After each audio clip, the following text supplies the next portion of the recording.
الحمد لله رب العالمين، نحمده ونستعينه ونستغفره ونعوذ بالله من شرور أنفسنا ومن سيئات أعمالنا. من يهده الله فلا مضل له ومن يضلل فلا هادي له، وأشهد أن لا إله إلا الله وحده لا شريك له، وأشهد أن محمدا عبده ورسوله صلى الله وسلم وبارك عليه وعلى آله وأصحابه ومن اهتدى بهداهم إلى يوم الدين. أما بعد، فإن أصدق الحديث كتاب الله، وخير الهدي هدي محمد صلى الله عليه وسلم، وشر الأمور محدثاتها، وكل محدثة بدعة، وكل بدعة ضلالة، وكل ضلالة في النار. فقد قال الله سبحانه وتعالى في محكم التنزيل: أعوذ بالله من الشيطان الرجيم: يا أيها الناس اتقوا ربكم الذي خلقكم من نفس واحدة وخلق منها زوجها وبث منهما رجالا كثيرا ونساء، واتقوا الله الذي تساءلون به والأرحام، إن الله كان عليكم رقيبا. يا أيها الذين آمنوا اتقوا الله وقولوا قولا سديدا يصلح لكم أعمالكم ويغفر لكم ذنوبكم، ومن يطع الله ورسوله فقد فاز فوزا عظيما. يا أيها الذين آمنوا اتقوا الله حق تقاته ولا تموتن إلا وأنتم مسلمون. പ്രിയപ്പെട്ട സഹോദരന്മാരെ, സഹോദരിമാരെ, പ്രപഞ്ചനാഥനായ അല്ലാഹുവിന്റെ കൽപ്പന നിർദ്ദേശങ്ങൾ ജീവിതത്തിന്റെ നിഖില മേഖലകളിലും സൂക്ഷിക്കണമെന്ന് എന്നോടെന്ന പോലെ നിങ്ങൾ ഓരോരുത്തരോടും അതർഹിക്കുന്ന പ്രാധാന്യത്തിൽ ഗൗരവത്തിൽ ഉണർത്തുകയാണ്.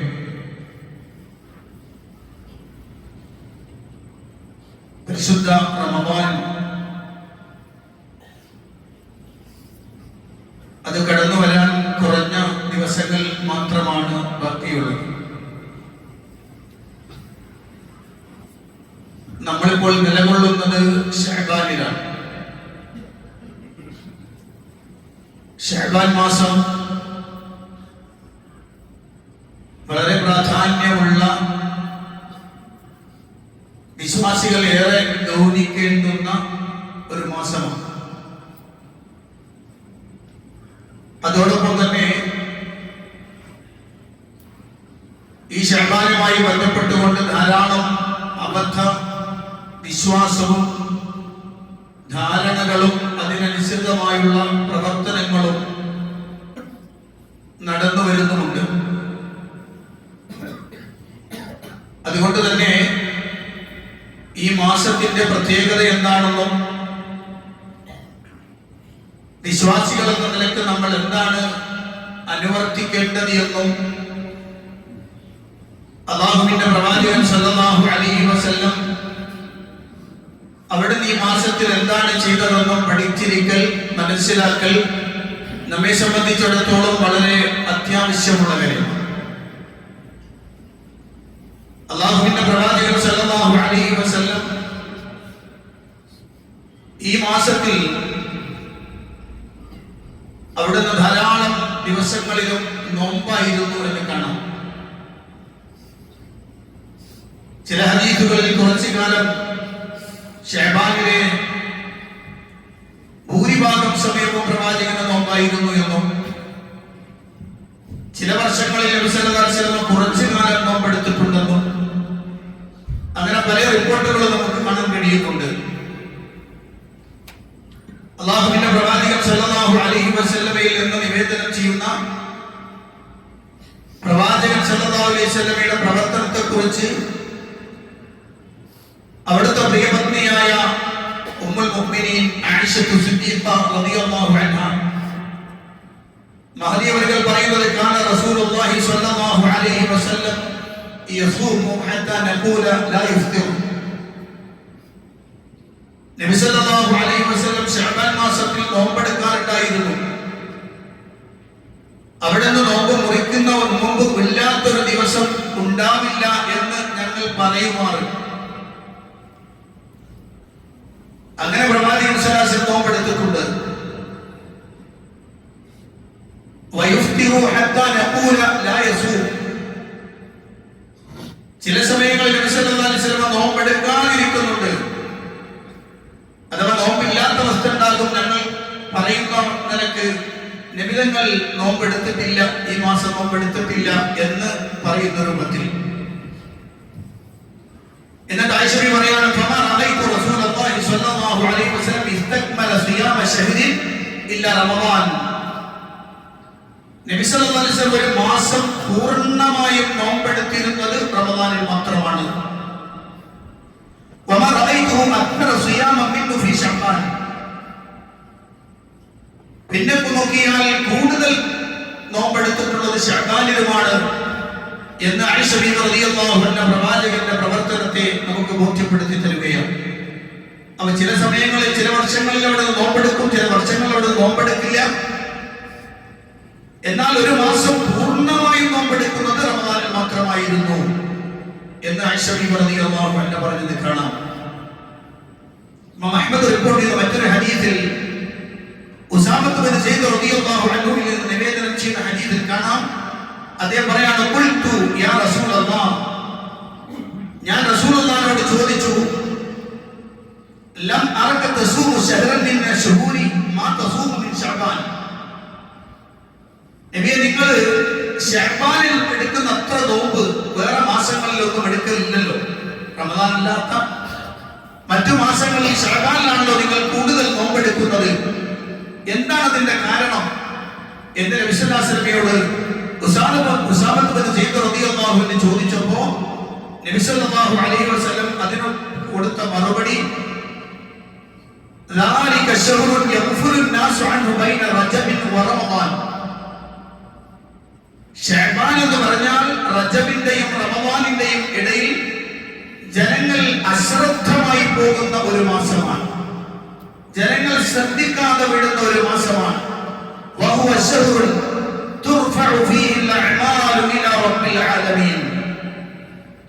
ആ മാസത്തിലാണ് അഥവാ ശഅബാനിലാണ് അടിമകളുടെ കർമ്മങ്ങൾ അല്ലാഹുവിലേക്ക് ഉയർത്തപ്പെടുക. ഫഉഹിബ്ബു അൻ യുർഫഅ അമലി വഅന സായിമുൻ. എന്റെ അമൽ ആകാശത്തിലേക്ക് ഉയർത്തപ്പെടുമ്പോൾ ഞാൻ നോമ്പുകാരനായിരിക്കാൻ ഇഷ്ടപ്പെടുന്നു എന്ന് നബി സല്ലല്ലാഹു അലൈഹി വസല്ലം പറഞ്ഞത് ഉസാമത്ത് ബിൻ സയ്യിദ് റളിയല്ലാഹു അൻഹു റിപ്പോർട്ടിൽ കാണാം. അപ്പോൾ ആളുകളുടെ കർമ്മങ്ങൾ, അടിമകളുടെ കർമ്മങ്ങൾ ആഴ്ചയിൽ ഉയർത്തപ്പെടും, മാസത്തിൽ ഉയർത്തപ്പെടും, വർഷത്തിൽ ഉയർത്തപ്പെടും. അപ്പോൾ നബി സല്ലല്ലാഹു അലൈഹി വസല്ലം പറയാണ്, ശഅബാനിൽ അടിമകളുടെ കർമ്മങ്ങൾ അല്ലാഹുവിലേക്ക് ഉയർത്തപ്പെടുന്ന മാസമാണ്. അതുകൊണ്ട് ആ മാസത്തിൽ ഞാൻ നോമ്പുകാരനായിരിക്കാൻ ഇഷ്ടപ്പെടുന്നു എന്ന് പ്രവാചകൻ സല്ലല്ലാഹു അലൈഹി വസല്ലം പറഞ്ഞത് കാണാം. നമ്മൾ നോക്കിയാൽ പ്രവാചകനിൽ നിന്ന് ഇതല്ലാത്ത രൂപത്തിലുള്ള ഒരു ഹദീസുകളും സ്വഹീഹായി വന്നത് കാണുന്നില്ല. ശഅബാനുമായി ബന്ധപ്പെട്ട് ചർച്ച ചെയ്യുമ്പോൾ ധാരാളം പുതുതായി കടന്നു വന്ന ആചാരങ്ങളും അനുഷ്ഠാനങ്ങളും വിശ്വാസങ്ങളും ഉണ്ട്. കാലങ്ങളേറെയായി ഹിജറ 5-ാം നൂറ്റാണ്ട് മുതൽ ശഅബാനുമായി ബന്ധപ്പെട്ടുകൊണ്ടുള്ള അബദ്ധവിശ്വാസങ്ങളും പ്രവർത്തനങ്ങളും സമൂഹത്തിൽ തുടങ്ങിയതായി നമുക്ക് കാണാൻ കഴിയും. ശഅബാൻ 15-മായി ബന്ധപ്പെട്ടുകൊണ്ട് വല്ലാത്ത ചർച്ചകൾ നമ്മുടെ നാട്ടിലുണ്ട്. ശഅബാൻ 15-ലാണ് പരിശുദ്ധ ഖുർആനിന്റെ അവതരണം ഉണ്ടായതെന്ന് വരെ പറയുന്ന അബദ്ധവിശ്വാസങ്ങൾ നമ്മുടെ സമൂഹത്തിൽ നിലനിൽക്കുന്നുണ്ട്. ശഅബാൻ 15-ന്റെ അന്ന് വൈകുന്നേരം 3 യാസീൻ ഓതിയാൽ ആ 3 യാസീൻ ഓതുന്ന ആളുകൾക്ക് അവരുടെ റിസ്ഖിൽ വിശാലത കിട്ടും. അങ്ങനെ തുടങ്ങുന്ന കുറെ വാദങ്ങൾ ഉന്നയിക്കുന്നത് കാണാം. ശഅബാനിന്റെ രാത്രിയിൽ നിസ്കരിച്ചാൽ അതിന് വലിയ പ്രതിഫലമുണ്ടെന്ന് പറയപ്പെടുന്ന വാക്കുകൾ നമുക്ക് കേൾക്കാം. ഇങ്ങനെ ധാരാളം അബദ്ധവിശ്വാസങ്ങളുണ്ട്.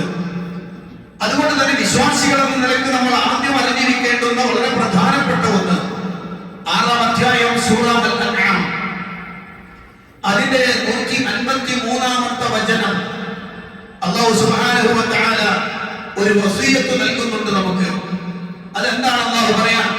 വഅന്ന ഹാദാ സിറാത്തീ മുസ്തഖീമാ ഫത്തബിഊഹു വലാ തത്തബിഉസ് സുബുൽ ഫതഫറഖ ബികും അൻ സബീലിഹി ذلكم وصاكم به لعلكم تتقون وأن هذا صراطي مستقيما ഇതാണ് എന്റെ പാത, മുസ്തഖീമായ ചൊവ്വായ നിലയിലുള്ള യാതൊരു വക്രതയുമില്ലാത്ത യാതൊരു വളവുമില്ലാത്ത നേരായ മാർഗം ഇതാണ്. ആ മാർഗത്തെ നിങ്ങൾ പിൻപറ്റണേ. വലാ തത്തബിഉസ് സുബുല മറ്റു മാർഗങ്ങളെ നിങ്ങൾ പിൻപറ്റി പോകരുത്. ഫതഫറഖ ബികും അൻ സബീലിഹി അങ്ങനെ ഈ മാർഗമല്ലാത്തത് പിന്തുടർന്നാൽ ഈ മാർഗത്തിൽ നിന്ന് നിങ്ങളെ വിഭിന്നങ്ങളായ ചേരികളിലേക്ക് അത് കൊണ്ടുപോകുന്നതാണ്. ذلكم وصاكم به لعلكم تتقون അതൊക്കെ നിങ്ങൾ സൂക്ഷ്മത പാലിക്കുവാൻ വേണ്ടി നിങ്ങളോട് അവൻ ചെയ്യുന്ന വസിയത്താണ്. ഇത് അല്ലാഹുവിന്റെ വസിയത്താണ് എന്ന് പറഞ്ഞു കൊടുക്കാൻ നബി സല്ലല്ലാഹു അലൈഹി വസല്ലമയോട് അല്ലാഹു സുബ്ഹാനഹു വ തആല ആവശ്യപ്പെടുകയാണ്. ഇതാണ് നേരായ മാർഗം, അഥവാ അല്ലാഹുവും റസൂലും പഠിപ്പിച്ച നേരായ മാർഗം ഇതാണ്. ഇതിനപ്പുറത്തേക്ക് പോകരുത്. ഇതിനപ്പുറത്തേക്ക് പോയാൽ അൽ ബിദ്അ വ ശുബ്ഹാത്ത് തഫ്സീർ ഗ്രന്ഥങ്ങളിലൊക്കെ കാണാം. ഫതഫറഖ ബിൽ വതബിഉ വല തത്തബിഉ സുബുൽ. അസ്സുബുൽ എന്ന് പറഞ്ഞാൽ അൽ ബിദ്അ വ ശുബ്ഹാത്ത്. മതത്തിലേക്ക് ഈ ആശയധാരയിലേക്ക് കൊണ്ടുവന്ന പുത്തനാചാരങ്ങളും ആളുകളെ സംശയത്തിൽ നിർത്തുന്ന തരത്തിലുള്ള പ്രവർത്തനങ്ങളുമാണ് എന്ന് ഈ ആയത്ത് വിശദീകരിക്കുന്ന മുഫസ്സിറുകൾ രേഖപ്പെടുത്തിയത് കാണാം. അവർ പ്രിയപ്പെട്ടവരെ, പരിശുദ്ധ ഖുർആൻ പറയുന്നത് ഈ ആശയധാര, ഈ കർമ്മമേഖല അത് നിങ്ങൾ പിൻപറ്റണമെന്നാണ്, അപ്പുറത്തേക്ക് പോകരുത്. അപ്പൊ ചില ആളുകൾക്ക് ഒരു സംശയം. എന്താണ് ആ സംശയം? ഇതൊക്കെ പറയുന്നത് വലിയ വലിയ പണ്ഡിതന്മാരല്ലേ? ഇതൊക്കെ അവരുടെ കിതാബുകളിൽ രേഖപ്പെടുത്തിയിട്ടുള്ളതല്ലേ? കിതാബുകളിൽ രേഖപ്പെടുത്തപ്പെട്ടിട്ടുണ്ടല്ലോ. വലിയ വലിയ പണ്ഡിതന്മാർ അവരുടെ ഗ്രന്ഥങ്ങളിൽ രേഖപ്പെടുത്തിയിട്ടുണ്ടല്ലോ. ഇങ്ങനെ ശഅബാൻ 15-ന്റെ പ്രത്യേകത, സ്വലാത്തുൽ റഗായിബിന്റെ പ്രത്യേകത, ശഅബാനിന്റെ 15-ന്റെ അന്നത്തെ പ്രത്യേക നോമ്പിന്റെ പ്രത്യേകത ഒക്കെ പറഞ്ഞിട്ടുണ്ടല്ലോ. അത്തരം ആളുകൾ മനസ്സിലാക്കി വെക്കേണ്ടുന്ന ഇസ്ലാമിന്റെ ഒരു അടിസ്ഥാന ആശയമുണ്ട്. അതെന്താ? പരിശുദ്ധ ഖുർആന്റെ 24-ാം അധ്യായം സൂറത്ത് നൂറിന്റെ 63-ാമത്തെ വചനം. സൂറത്ത് നൂറിന്റെ 63-ാമത്തെ വചനത്തിൽ അല്ലാഹു പറയുന്നത് فَلْيَحْذَرِ الَّذِينَ يُخَالِفُونَ عَنْ أَمْرِهِ أَن تُصِيبَهُمْ فِتْنَةٌ أَوْ يُصِيبَهُمْ عَذَابٌ أَلِيمٌ. فَلْيَحْذَرِ الَّذِينَ يُخَالِفُونَ عَنْ أَمْرِهِ അല്ലാഹുവിന്റെ റസൂലിന്റെ അംറിനോട് എതിരാകുന്നവർ ഭയപ്പെട്ടുകൊള്ളട്ടെ. അവർക്കൊരു ഫിത്ന ബാധിക്കുമെന്ന്,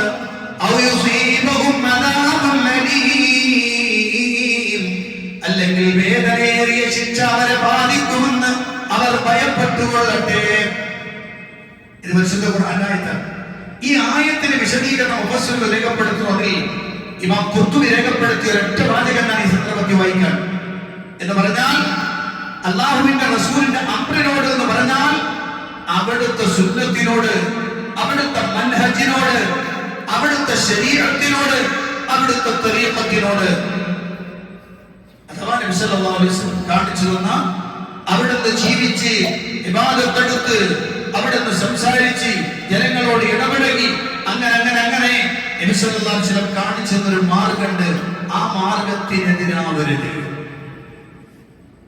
അപ്പൊ ഈ വിശ്വാസികൾ എന്ത് ചെയ്യണം? ഇമാം ഖുർത്തുബി തുടർന്ന് പറയാണ്, ഫതൂസനുൽ അഖ്വാലു വൽ അഅ്മാലു ബി അഖ്വാലിഹി വ അഅ്മാലിഹി. വാക്കുകളും സംസാരങ്ങളുമെല്ലാം മതപരമായി ചർച്ച ചെയ്യപ്പെടുന്ന വാക്കുകൾ, മതപരമായി പ്രവർത്തിക്കപ്പെടുന്ന പ്രവർത്തനങ്ങൾ, അതെല്ലാം തുലനം ചെയ്യപ്പെടണം ബി അഖ്വാലിഹി വ അഫ്ആലിഹി. റസൂലുള്ളാഹി സ്വല്ലല്ലാഹു അലൈഹി വസല്ലമയുടെ വാക്കിനോട്, അവിടുത്തെ പ്രവർത്തനത്തോട് അങ്ങനെ തുലനം ചെയ്ത് നോക്കണം. അങ്ങനെ നോക്കുമ്പോ ഫമാ വഅഫഖ ദാലിക ഖുബില, അതിനോട് ചേർന്ന് നിൽക്കുന്നതാണോ, അതിനോട് യോജിച്ചതാണോ സ്വീകരിക്കപ്പെടും. ഫമാ ഖാലഫഹു, അതിനോടെതിരായതാണെങ്കിൽ, നീ ചെയ്യുന്ന കർമ്മം അല്ലാഹുവിന്റെ റസൂലിന്റെ കർമ്മത്തിനെതിരാണെങ്കിൽ, അവിടുന്ന് ചെയ്യാത്തതാണെങ്കിൽ, നീ പറഞ്ഞത് അല്ലാഹുവിന്റെ റസൂൽ പറയാത്തതാണെങ്കിൽ, നിന്റെ വിശ്വാസം അല്ലാഹുവിന്റെ റസൂൽ വിശ്വസിച്ച വിശ്വാസത്തിനെതിരാണെങ്കിൽ, പറഞ്ഞതാരാണെങ്കിലും ശരി, ഫഹുവ മർദൂദുൻ അലാ ഖാഇദിഹി വഫാഇലിഹി കായിന മകാൻ. അതാര് പറഞ്ഞാലും ആര് പ്രവർത്തിച്ചാലും എവിടെന്നാണോ വന്നത് അങ്ങോട്ട് തന്നെ ഒരൊറ്റ തട്ട്. സ്വീകരിക്കൽ മുസ്ലിമീങ്ങൾക്ക് ബാധ്യതയില്ല. അതിനാര് പറഞ്ഞാലും ശരി, എത്ര വലിയ ശൈഖാണെന്ന് പറഞ്ഞാലും, എത്ര വലിയ പണ്ഡിതനാണെന്ന് പറഞ്ഞാലും, അല്ലാഹുവിന്റെ റസൂലിന്റെ ഖൗലിനോടും ഫിഅലിനോടും എതിരാണോ തള്ളപ്പെടും. സംശയം വേണ്ട. അത് ഇസ്ലാമിന്റെ അസ്ലാണ്. അതാണ് ഇസ്ലാമിന്റെ അടിത്തറ. ഇല്ലെങ്കിൽ എന്താ, ആർക്ക് തോന്നിയതുപോലെ എന്തും ചെയ്യാലോ, ആർക്ക് തോന്നിയതുപോലെ എന്ത് പ്രവർത്തിക്കാം, എന്ത് പറയാം, പറ്റില്ല. അങ്ങനെ ചെയ്യണമെങ്കിൽ റസൂലുള്ളാഹിന്റെ ഫിഅല് കാണണം, അങ്ങനെ പറയണമെങ്കിൽ റസൂലുള്ളാഹിന്റെ ഖൗല് കാണണം, അവിടുത്തെ തഖ്രീർ കാണണം. ഇല്ലെങ്കിൽ ചെയ്യാൻ പറ്റില്ല. അങ്ങനെ നോക്കുമ്പോഴാണ് പ്രിയപ്പെട്ട സഹോദരന്മാരെ, ഈ അടിത്തറയിൽ നിന്നുകൊണ്ട് ശഅബാൻ 15 ബന്ധപ്പെട്ട വിഷയത്തെ നമ്മൾ വിശകലനം ചെയ്യേണ്ടത്. അങ്ങനെ നോക്കുമ്പോ അല്ലാഹുവിന്റെ റസൂൽ സല്ലല്ലാഹു അലൈഹി വസല്ലം ശഅബാൻ 15 അന്ന് പ്രത്യേകമായി നോമ്പെടുത്തിരുന്നു. ഇന്ന് ആ നോമ്പിന്റെ പേരെന്താ? എന്താ പറയാ? ബറാത്ത് നോമ്പ്. ബറാത്ത് നോമ്പ്. ഞാൻ സാധാരണ പറയുന്നത് വരാത്ത നോമ്പ്. വരാത്ത നോമ്പ് എന്ന് പറഞ്ഞാൽ ഒരു പ്രതിഫലവും വരാത്ത നോമ്പ് എന്നാണ് പറയാം. ഇനി അഥവാ വല്ലതും വരാനുണ്ടെങ്കിൽ ശിക്ഷ തന്നെ ഉണ്ടാവുള്ളൂ. എന്നാൽ ശഅബാൻ 15 അന്ന് നോമ്പുണ്ടോ? ഉണ്ട്. അത് നോമ്പുണ്ട്. അത് അയ്യാമുൽ ബീദ് എന്ന് പറയപ്പെടുന്ന എല്ലാ മാസവും 13, 14, 15 എന്ന ഗണത്തിൽ ശഅബാൻ 15 അന്നും നോമ്പുണ്ട്. അത് ആദ്യം 13, 14 എടുത്തവന് 15 മാത്രമായി തഖ്സീസില്ല. അങ്ങനെ ഒരു നോമ്പ് നബി സല്ലല്ലാഹു അലൈഹി വസല്ലം പ്രവർത്തിച്ചിരുന്നു. ഒരൊറ്റ സ്വഹീഹായ ഹദീസിലും പ്രവാചകൻ സല്ലല്ലാഹു അലൈഹി വസല്ലം അങ്ങനെ ചെയ്തതായി നമുക്ക് കാണാനേ സാധ്യമല്ല. ഇനി ശഅബാൻ 15 അന്ന് വൈകുന്നേരം 3 യാസീൻ ഓതണം. പ്രത്യേകമായ പ്രതിഫലം ലഭിക്കാൻ, നമ്മുടെ ജീവിതത്തിൽ ഐശ്വര്യങ്ങൾ കൈയാടാൻ എന്ന് പറയും, നമ്മുടെ ആയുസ് ദീർഘിക്കാൻ, അങ്ങനെ തുടങ്ങുന്ന ഒരു വിഷയം നബി സല്ലല്ലാഹു അലൈഹി വസല്ലം പറഞ്ഞിരുന്നോ, അവിടുന്ന് ചെയ്തിരുന്നോ. മൂന്നാമത്തത്, അന്ന് രാത്രി ഒരു പ്രത്യേക നമസ്കാരം നബി സല്ലല്ലാഹു അലൈഹി വസല്ലം അങ്ങനെ ചെയ്തിരുന്നോ? ചില ആളുകൾക്ക് ഈ ചോദ്യം തന്നെ പ്രയാസമാണ്. എന്തിനാ നബി ചെയ്തു ചോദിക്കുന്നത്? നബി സല്ലല്ലാഹു അലൈഹി വസല്ലം ചെയ്തോ, പ്രവർത്തിച്ചോ? പ്രവാചകൻ അത് ചെയ്തു ചോദിക്കേണ്ടില്ല. പിന്നെന്താ, ഒരു ഹൈറായ കാര്യമാണോ എന്നെ പറയണമെന്നില്ല, നമുക്ക് ചെയ്താൽ പോലെ എന്നാണ്.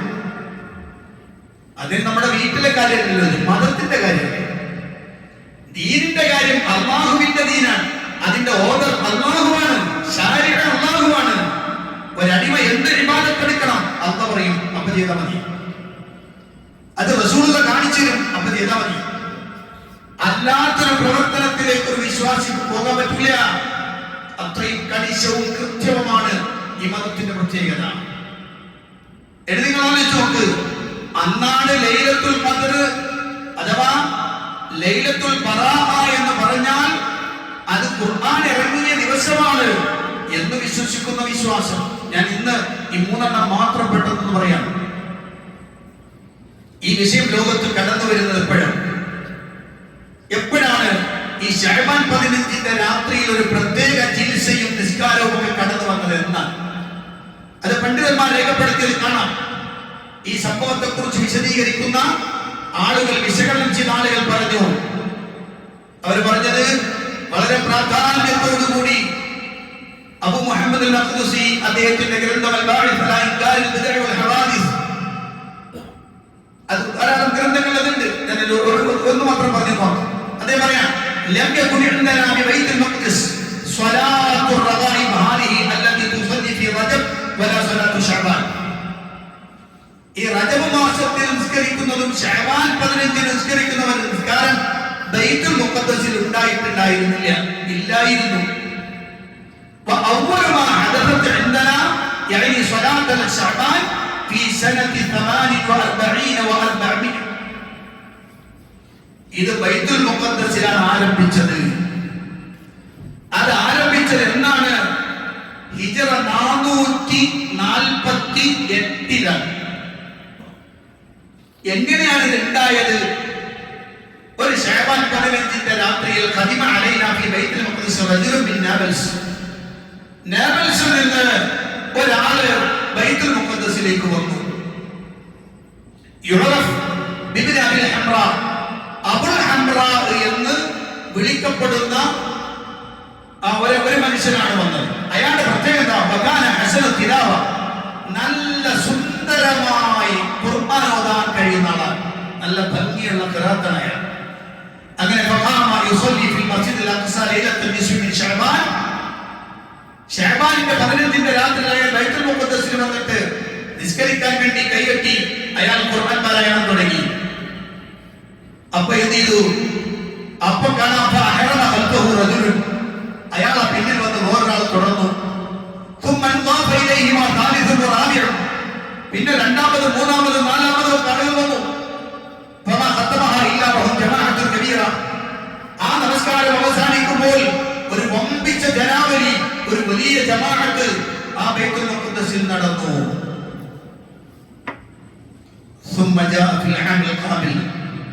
പിന്നെ അടുത്ത വർഷം അയാൾ വീണ്ടും വന്നു.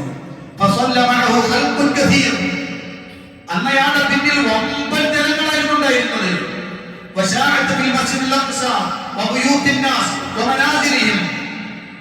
പിന്നെ ബൈത്തുൽ മുഖദ്ദസിൽ മാത്രമല്ല, പിന്നെ അവരുടെ വീടുകളിൽ അതുപോലെ തന്നെ മറ്റു സ്ഥലങ്ങളിലെല്ലാം ഈ നിസ്കാരം ആരംഭിച്ചു.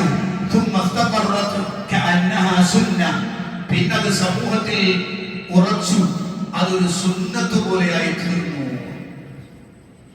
എല്ലാം തുടങ്ങാൻ അങ്ങനെയാണ്, ചെറുങ്ങനെ എനിക്ക് തുടങ്ങാം. പിന്നെ കാണാം അത് ഒമ്പലായി മാറി. പിന്നെ ആളുകൾ വിചാരിക്കും ഇതന്നെയാണ് ശരി. അപ്പൊ ഹിജ്റ 448 ഇത്തരം ഒരു സമ്പ്രദായത്തിന്റെ തുടക്കം കുറിക്കുന്നതെന്ന് ആ വിഷയത്തെ അപഗ്രഥിച്ചുകൊണ്ട് പണ്ഡിതന്മാർ രേഖപ്പെടുത്തിയത് കാണാം. ഈ പണ്ഡിതന്മാരൊക്കെ പറഞ്ഞ വാക്കുകൂടിയ പെട്ടെന്ന് പറയാം. ഇബ്നു വദ്ദാഹ് എന്ന് പറയപ്പെടുന്ന പ്രസിദ്ധനായ ഒരു പണ്ഡിതൻ, അദ്ദേഹത്തിന്റെ ഒരു കിതാബ് തന്നെ അൽ-ബിദ്അ എന്ന് പറഞ്ഞ ഒരു കിതാബുണ്ട്. ഇമാം തുർത്തുശി അദ്ദേഹത്തിന്റെ അൽ-ബാഇസ് അലാ ഇൻകാരിൽ ബിദ്അ വൽ ഹവാദിസ് വേറൊരു ഗ്രന്ഥമുണ്ട്. അദ്ദേഹം പറയുന്നുണ്ട്, ലം ഉദ്രിക അഹദൻ മിൻ മശായിഖിനാ വലാ ഫുഖഹാഇനാ യൽതഫിതുന ഇലാ ലൈലത്തിൽ നിസ്ഫി മിൻ ശഅബാൻ. നമ്മുടെ ഉസ്താദുമാരോ കർമ്മശാസ്ത്ര പണ്ഡിതന്മാരോ ആരും തന്നെ ഈ ശഅബാൻ 15 അന്നൊരു പ്രത്യേക അമലുമായി തിരിയണ നമ്മൾ കണ്ടിട്ടില്ല.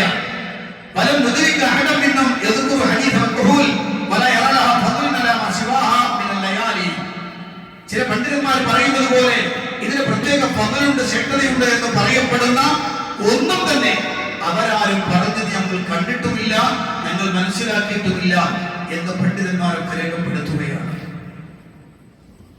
നിങ്ങൾ ആലോചിച്ചു, ശഅബാൻ 15 അന്നൊരു പ്രത്യേക നോമ്പ് ഇല്ല. അല്ലാഹുവിന്റെ റസൂൽ സല്ലല്ലാഹു അലൈഹി വസല്ലം പഠിപ്പിച്ചിട്ടേയില്ല. ഒരു നാട്ടിലെ വലിയൊരു ഖാദിയുണ്ട്, സിയാദ് നുമൈനി എന്ന് പറയപ്പെടുന്ന ഒരു ഖാദി. അയാൾ പറഞ്ഞു, അജ്റു ലൈലത്തുൽ നിസ്ഫി ശഅബാൻ കഅജ്രി ലൈലത്തുൽ ഖദർ. ശഅബാൻ 15 രാത്രിയിൽ കിട്ടുന്ന പ്രതിഫലം എന്ന് പറഞ്ഞാൽ ലൈലത്തുൽ ഖദറിന്റെ രാത്രിയിലെ പ്രതിഫലം പോലെയാണ്. അപ്പോ ഇബ്നു അബീ മുലൈക എന്നറിയപ്പെടുന്ന ആ കാലഘട്ടത്തിലെ വലിയ പണ്ഡിതൻ, താബിഈനിൽ പ്രധാനിയാണ്. അദ്ദേഹത്തോട് അദ്ദേഹം പറഞ്ഞൊരു വാചകമുണ്ട്, ലൗ സമിഅതുഹു വബിയദിഹി അസാ ലദറബ്തുഹു. എന്റെ അടുത്തെങ്ങാനും വന്ന ചങ്ങായി അത് പറഞ്ഞാൽ എന്റെ കയ്യിൽ വടിയുണ്ടെ ഞാൻ അടിച്ചോടിക്കുവനെ. കാരണം അല്ലാഹുവിന്റെ ദീനിൽ സ്വന്തം ഇഷ്ടപ്രകാരം ആശയം പറയുന്ന ആളുകൾ അത്രയും കടുത്ത ശക്തിയോടെ പണ്ഡിതന്മാരത് രേഖപ്പെടുത്തി വെച്ചത് കാണാം. അപ്പൊ ശഅബാൻ 15 അന്ന് പ്രത്യേകമായ ഒരു നമസ്കാരമോ ഒരു നോമ്പോ സ്വഹീഹായ ഹദീസിലില്ല. പിന്നെ ഉണ്ട് ഹദീസുകൾ ധാരാളം ഈ വിഷയത്തിൽ ഉണ്ടായിട്ടുണ്ട്. അതൊന്നുകിൽ ദുർബലമാണ്. ഞാൻ നേരത്തെ റജബിനെ കുറിച്ച് പറഞ്ഞതുപോലെ നിർമ്മിതമായ ധാരാളം ഹദീസുകൾ ഈ വിഷയത്തിൽ ഉണ്ടായിട്ടുണ്ട്. വലിയ സങ്കടം എന്നറിയും, വലിയ തലപ്പാവ് ധരിച്ച വലിയ വലിയ ഉസ്താദന്മാരെന്ന് വിളിക്കപ്പെടുന്നവർ സോഷ്യൽ മീഡിയയിലൂടെ വന്ന് പറയുന്നത് ഈ കള്ള ഹദീസുകൾ, നിർമ്മിത ഹദീസുകൾ ഉദ്ധരിച്ച് ജനങ്ങളെ വഴിതെറ്റിക്കുന്ന വർത്തമാനങ്ങൾ നമുക്ക് കാണാൻ കഴിയും. സ്വാഭാവികമായി നിങ്ങൾ ആലോചിച്ച് നോക്ക്, പറഞ്ഞു നോക്കുക, ചോദിച്ചു നോക്കുക, എവിടെയെങ്കിലും ഒരു സ്വഹീഹായ പരമ്പരയിലൂടെ റിപ്പോർട്ട് ചെയ്ത ഒരു ഹദീസ് റസൂലുള്ളാഹിന്റെ ഫിഅലോ അവിടുത്തെ ഖൗലോ അവിടുത്തെ തഖ്രീറോ അവിടുത്തെ സ്വഹാബത്തിന്റെ ഇജ്മാഅോ ഒന്നും തന്നെ ഈ വിഷയത്തിൽ ഉദ്ധരിക്കുക സാധ്യമല്ല. അതുകൊണ്ട് പ്രിയപ്പെട്ടവരെ, പറയാനുള്ള ഗൗരവമുള്ള വിഷയം, നമ്മളൊരു അമൽ ചെയ്യുന്ന റബ്ബിന്റെ അടുത്ത് രക്ഷപ്പെടണം എന്ന ആഗ്രഹത്തിനാ, അള്ളാന്റെ അടുത്ത് പ്രതിഫലം കിട്ടണം എന്ന ആഗ്രഹത്തിനാ അമൽ ചെയ്ത് ശിക്ഷ വാങ്ങുന്ന അവസ്ഥ ഉണ്ടാവരുത്. അള്ളാഹു കാത്തുരക്ഷിക്കുമാറാകട്ടെ.